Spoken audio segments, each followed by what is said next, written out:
Welcome to the channel and welcome to my overview of the 9th edition Space Marine Codex, which is now available for pre-order.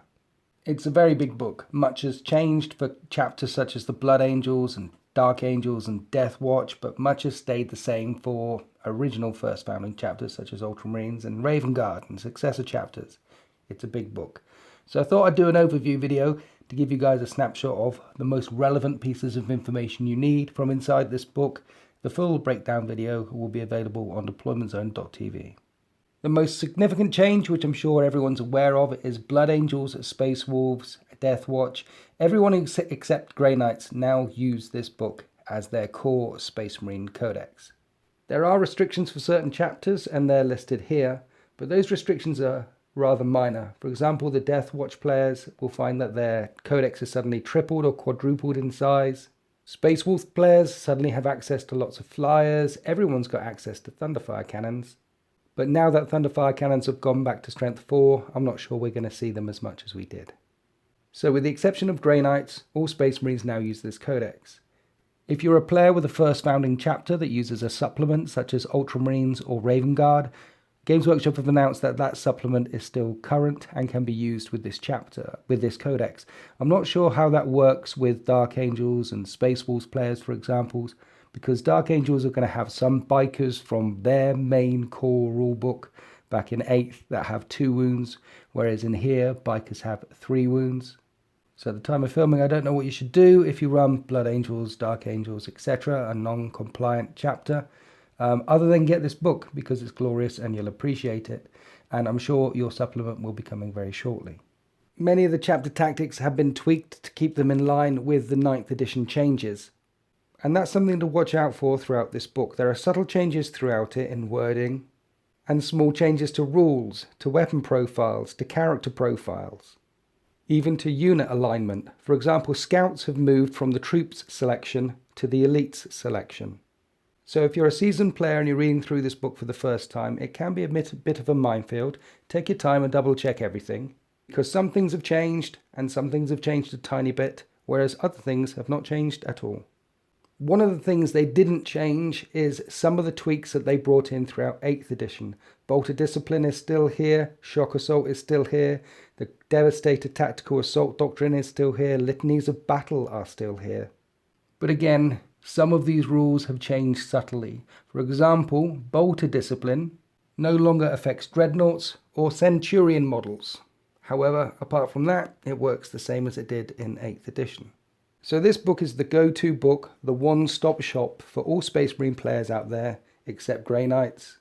And on the whole, Space Marines will function pretty much as they did at the end of 8th, with those tactical doctrines, with Shock Assault, with Bolter Disciplines, with all those tweaks and additions that were added towards the end of 8th edition.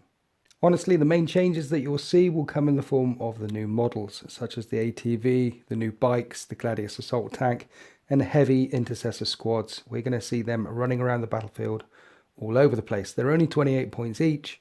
That 28 points includes the basic weapon loadout, but they come in 3 different flavors and they're all strength 5. And having a toughness 5, 3 wound, 3 up save, heavy intercessor and cover somewhere is going to prove a lot of effort to shift. The squad size can get up to 9 strong. They're very good. I expect to see them in most Space Marine lists, and I wouldn't be surprised to see lists with 20, 30, 40, 60 of these guys running around, particularly when you match it up with this stratagem here. So Space Marines will function relatively the same, but there has been some subtle changes. One of the subtle changes is, and they shall know no fear. Here we can see that Space Marines can now fail morale just like any other faction. This is new to the history of 40k. However, not as many will flee. They'll only suffer combat attrition tests on the roll of a 1. So Space Marines will run away like other factions, but only less of them will run away. Another change is the introduction of the core keyword. Now only units with the core keyword will be affected with auras. It's easy to run through what isn't a core, what units don't have the core keyword, then what does. So essentially anything that has the character keyword in this book isn't considered to be core, and neither do any vehicles except for Dreadnoughts. All the Dreadnoughts are core, including the Contemptor and the Ironclad. Pretty much everything else is considered to be core, such as Hellblasters or infantry. Centurions are not core, Servitors are not core. There are exceptions to this generalization. But essentially, so long as you're not thinking about a character or a vehicle that isn't a dreadnought, it's probably got the core keyword. Other subtle changes: Terminators and Tactical Marines have all gained a wound. Scouts have still only got 1 wound. Oh, and while Tactical Marines are up to 2 wounds, they still have 1 attack, 2 attacks on the Sergeant, whereas Intercessors have 2 wounds and the 2 attacks, 3 attacks on the Sergeant.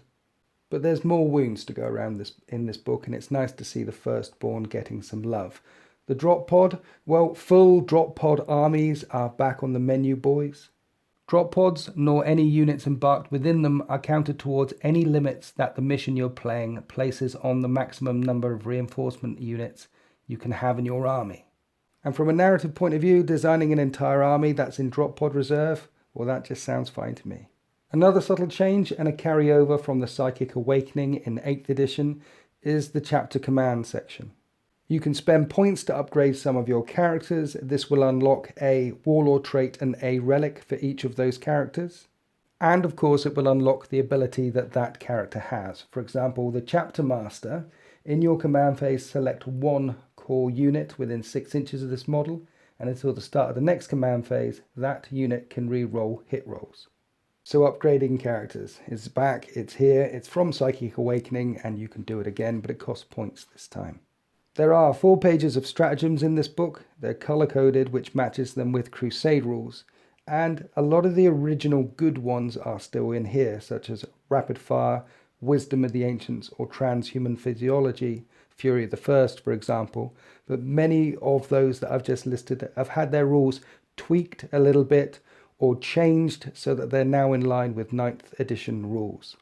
There are some new stratagems, however: firing a smoke screen or slapping a melter bomb to the side of a tank. These are new stratagems. There are 2 pages of warlord traits, 2 pages of relics again. Many of the rules have been tweaked here or there, but many of the classics remain, such as the Burning Blade or the Teeth of Terror. And finally, you're given a choice of 3 secondary objectives that you can pick for match play games, which relate to how Space Marines function on the battlefield. I think the last thing I'd like to mention is the point section at the back of the book.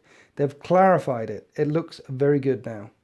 It's so much easier to discover how much something costs, what the options are, and if the cost for something that is optional is not included in the list, then it's free. So, Space Marines will feel and move in the same way they did towards the end of 8th edition. Many of the rules have been tweaked and changed. The big changes that we'll see are the new units and the eruption of Space Wolves, Blood Angels, Dark Angels, and Death Watch players out there as they rush out and buy the new hotness and add it to their collection. However, those players really haven't got their whole codex until the supplement part comes out, where they can add even more hotness. That's it for this Space Marine Codex overview. The full review breakdown will be on Deployment Zone at some point this weekend. Happy wargaming.